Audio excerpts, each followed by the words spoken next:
मोठ्या प्रमाणात दूध उत्पादकांचं आणि दूध संस्थांचं नुकसान व्हायला लागलेलं आहे. वासाचं दूध काढायचं, राजकीयदृष्ट्या लोकांना त्रास द्यायचा, आर्थिक नुकसान त्यांचं करायचं. आजच तुम्ही जर पेपरला वाचला असेल तर आज सकाळी म्हणजे मतदान होऊन 3 दिवस झाले, तर आजच त्यांनी ₹3 प्रति लिटर दुधाचा दर कमी केला. हा गोकुळनं केलेला आहे, हा राज्य शासनानं केलेला नाही आहे.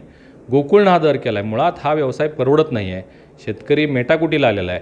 असं असताना गोकुळमध्ये ह्यांचा जो अंदाधुंदी कारभार चालू आहे तो लोकांना पसंत नाही आहे.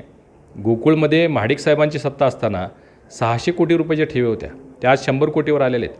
या सगळ्या पैशाचा हिशोब त्यांना द्यावा लागेल आणि म्हणून भविष्यामध्ये जे महायुतीचे आम्ही सर्व नेते एकत्रित आलो आहोत, भविष्यामध्ये गोकुळमध्ये सुद्धा सत्तांतर करण्यासाठी आमचा प्रयत्न असणार आहे. अगदी उद्याच्याला देखील आपण मुंबईकडे जात आहे, काय सांगाल एकूणच सत्ता स्थापन होते, मुख्यमंत्रीपदाचा चेहरा कोण असेल?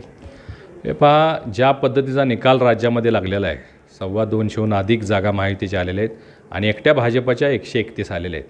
त्यामुळं भारतीय जनता पार्टीचे एक कार्यकर्ता म्हणून माझं स्वाभाविक हे मत आहे की भाजपाचा मुख्यमंत्री व्हावा आणि सन्मान्य फडणवीस साहेबांना मुख्यमंत्रीपदाचा शपथविधी घेताना आम्हाला पाहायचं आहे भाजपच्या सर्व कार्यकर्त्यांना. नक्कीच आपण पाहिलं तर हे होते खासदार धनंजय महाडिक यांनी आज झालेल्या विधानसभा निवडणुकीच्या निकालानंतर सविस्तर चर्चा केलेली आहे आणि भाजपचाच मुख्यमंत्री व्हावा आणि देवेंद्र फडणवीस यांना शपथ घेताना आम्हाला पाहायचं आहे अशी अपेक्षा त्यांनी व्यक्त केली आहे.